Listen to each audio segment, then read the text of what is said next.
uso de la palabra el licenciado Marcelo Ebrard Casaubón para exponer sus consideraciones finales.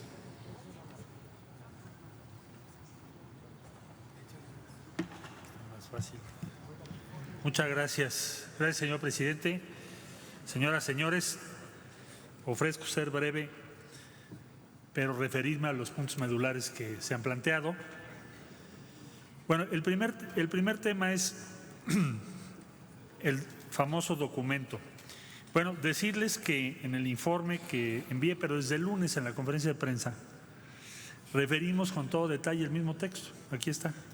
Esto se entregó al Senado de la República en el informe que enviamos. ¿Cuál es el alcance de ese documento? Bueno, ese documento no puede ir más allá de las atribuciones legales que tenemos y por eso lo firmó el consejero jurídico adjunto. Se fijó un plazo. ¿Y qué sería el efecto si no tenemos éxito? Simplemente para aclarar, pues regresamos a un escenario. Nosotros pensamos, si no tuviésemos éxito, entonces regresas a un escenario de tarifa unilateral. Es lo que ocurriría. Entonces, ¿qué es lo que se plantea? Un proceso de negociaciones. Si es que hemos fracasado en nuestras medidas. Eso es lo que implica el documento. Yo quiero explicárselos a ustedes porque eso fue el sentido que nos animó a tomar esa decisión en esas que serán 45 minutos que se abrió esa ventana de oportunidad para hacer ese documento. No voy más allá porque quizá no convenga hacer otras reflexiones por el punto que nos encontramos de este proceso. Pero si ustedes me lo permiten, podría adicionar otras cosas en una sesión más reservada con la comisión que ustedes dispongan que nos va a acompañar en esto que vamos a inaugurar, que es la primera negociación internacional de México en el máximo punto de conflicto posible con Estados Unidos de Norteamérica, y que yo les he pedido, a sugerencia también de varios senadores, que les he pedido que la conformemos. Ahí podríamos compartir mucho de lo que quizá en este momento no debiera yo decir en la tribuna. Pero en esencia están ustedes plenamente informadas e informados del estado que guarda esta negociación, que es el motivo de esta comparecencia. Todo lo que ha ocurrido está aquí, o ha sido dicho aquí, o ha sido entregado el día de hoy. He entregado también el roadmap que mencioné que se le entregó a Nancy Pelosi, aunque no se me pidió, pero ya se le entregó al Senado de la República y lo mismo haremos con la Cámara de Diputados. También estamos en la disposición de entregar cualquier otro material que ustedes necesiten. Segundo, sobre las causas de esto. ¿Por qué es esto? ¿Puede atribuirse a los errores de este gobierno? Como se ha dicho, me parece que es un exceso y que no se compadece de la realidad. Entiendo que haya una gran preocupación por el incremento tan significativo en el flujo, pero si aceptáramos que el motivo del incremento del flujo es una política pública pro-migrante, pues entonces llegaríamos a la conclusión de lo que hay que hacer es cambiar toda la política respecto a migración, que ya convenimos en que sería imposible. ¿Por qué? Porque nuestra propia Constitución, las leyes y nuestras convicciones lo impedirían. México fue el principal promovente del Pacto Mundial por la Migración Segura, Ordenada y Regular, junto con Suiza. Suiza se retiró por la presión norteamericana. No fue el promotor, no el país, sino el promotor suizo que había acompañado al promotor mexicano. Entonces, nosotros no podríamos cambiar la forma de ver la migración. Nadie está proponiendo que se prohíba ser migrante. Le decía yo al diputado Muñoz Ledo, ahora que veníamos hacia acá, que estábamos haciendo una migración política, los dos caminando hacia acá, hacia el recinto, y sería impensable que México de pronto se convierta en un país en donde no se pueda migrar.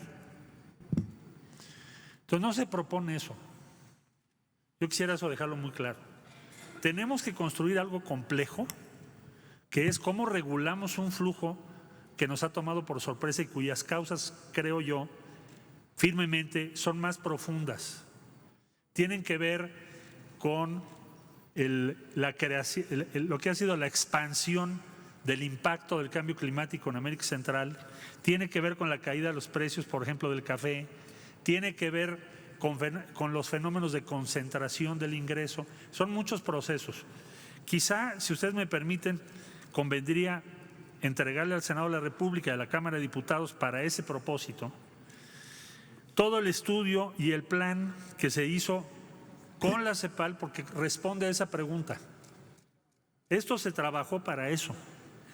Y sí pensaría yo que es muy importante que Senado y Cámara de Diputados lo tengan, porque esa es la guía, la brújula que México se ha comprometido a impulsar y que Estados Unidos dice en la declaración conjunta que se compromete a liderar. México no pidió por sí. Hay otros problemas, tenemos muchos temas con Estados Unidos. No se puede sintetizar la relación México-Estados Unidos a la declaración conjunta que hicimos el día viernes. El día viernes lo que pretendimos fue lo opuesto, situar lo migratorio separado de lo demás, en lo migratorio. No quisimos resolver toda la relación porque eso pondría a México en una vulnerabilidad absoluta. No admitimos eso. Tenemos muchos otros acuerdos de cooperación. El martes mismo hubo una reunión muy importante en materia de seguridad. Hay muchos temas. Armas, ahí se trató, por cierto. Con toda razón se planteó que en la tribuna que debía tratarse. Es una gran preocupación de México. ¿Pero qué exigió México? Además de que no nos impusieran las tarifas el lunes 10 de junio o que se tenga un plazo para llegar a un acuerdo. Se exigió que Estados Unidos cumpla su compromiso de apoyar a Centroamérica, es decir, México habló por Centroamérica y por este plan, que ellos aceptaron y lo asumimos en la declaración conjunta y eso sí, senadora, es vinculante. Así que así lo entrego a los diputados y a los senadores para su análisis y para que podamos trabajar juntos, porque esa es la guía que podemos seguir. El aislamiento internacional de México, bueno, yo diría que no estamos aislados. Hemos recibido muchas muestras de respaldo de América Latina, de muchos países, cancilleres, organismos, agencias de las Naciones Unidas, pero les diría a ustedes que vamos, por supuesto, a estar en el G20. Yo tengo que ir al G20, es mi responsabilidad representar a México, y vamos a presentar un documento a consideración del grupo respecto al asunto que nos ocupa y también a lo que México propone. Esencialmente, que dejen de hacer ojos cerrados a la crisis que tenemos en Centroamérica y a la inmensa importancia del flujo migratorio y la regulación del flujo migratorio y los apoyos necesarios para esto que hemos venido conversando el día de hoy, que es un flujo inmenso. ¿De qué números estamos hablando? Pues estamos hablando de 2 millones al año. Oigan, es uno de los flujos más grandes del mundo, sin duda, el día de hoy. Y por supuesto que tenemos que instrumentar, organizar una política mucho más compleja, con consenso internacional, porque si no va a ser increíblemente difícil la relación con los Estados Unidos. Entonces, vamos al G20, tenemos grupo de alto nivel con China, bilateral, el día 1 y 2 de julio, y luego regresar para la Alianza del Pacífico, que está convocada en Lima, Perú, y que también es un tema relevante para nosotros. La Alianza para el Pacífico tiene 59 países observadores. ¿Y de qué vamos a hablar? Pues de esto, va a ser uno de los temas que vamos a hablar. Entonces, estamos trabajando para maximizar la posición de México, fortalecer la posición de México en la comunidad internacional para lo que habrá de venir. No me refiero a los 45 días, sino a todo lo que va a ser el manejo de la relación tan difícil con Estados Unidos, estando ese país en campaña y siendo el tema migratorio el número 1 en el top of mind en Estados Unidos. Es un reto mayúsculo. Yo los vengo a invitar para que vayamos juntos.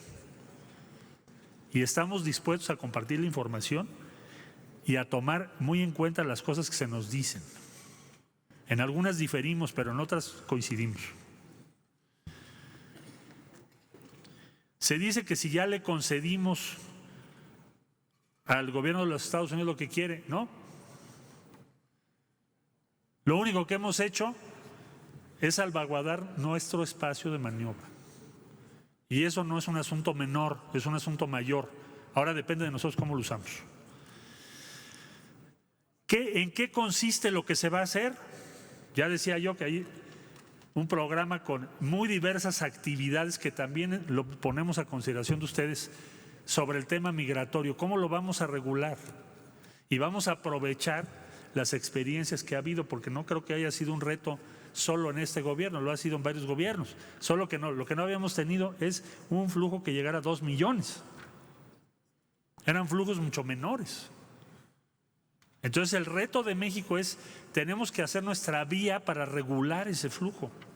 Eso es lo que tenemos que hacer, nada más y nada menos. Es una tarea de construcción política, institucional y de un sistema internacional que nos apoye. Finalmente, decirles que lo único que yo estoy coordinando es una comisión intersecretarial. La Secretaría de Relaciones Exteriores no puede definir por sí la política migratoria de México, ni debiera. Hay instituciones responsables de ello. Tampoco nosotros podemos darle instrucciones a la Guardia Nacional, mucho menos a otras instancias como la Secretaría del Trabajo, la Secretaría del Bienestar, menos aún a las instituciones autónomas como puede ser la Fiscalía General de la República. Nuestra única tarea es que los 45 días se aprovechen para fortalecer la posición de México. Esa es nuestra tarea. Y que no volvamos a una situación como la del viernes, ante un ultimátum con todas las desventajas. Señoras, señores, muchas gracias por su invitación, su paciencia y sobre todo su ofrecimiento para que vayamos juntos y defendamos a México de la mejor manera posible. Gracias a todas y a todos.